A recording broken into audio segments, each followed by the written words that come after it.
There's a myth in the SEO industry that query intent is a ranking factor. And the answer is yes, it is a ranking factor.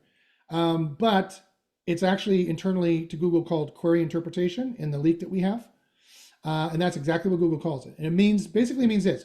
When people type in this, kitchen rentals Rockland, CA, it's Google literally translate that query to this behind the scenes. Kitchen remodeling services and options in Rockland, cost estimates and considerations for kitchen renovations in California. So when users type in this, Google literally changes it behind the scenes as if they typed in this. So that's why when we do the generate article, that's the topic that we pull in. The other thing that we pull in here is the HTML widgets. So HTML widgets are AKA page type. In the industry, people ask, is page type a ranking factor? And the answer is a resounding yes. It is a huge ranking factor. This would be the difference, this would be one of the major differences for Justin's question of, I could never rank for e-bikes, that'd be too broad.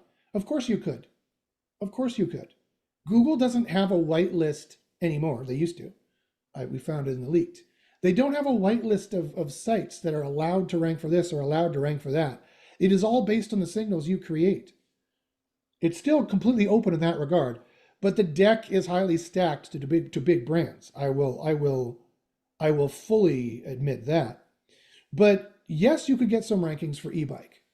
Eventually, it would take years, probably.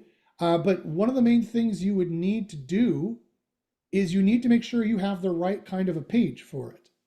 And what that would look like is the page type. Now, here's another thing where SEOs made up an abstraction 20 years ago, and it's now 20 years out of date and have never updated the abstraction. And it's on the notion of page type.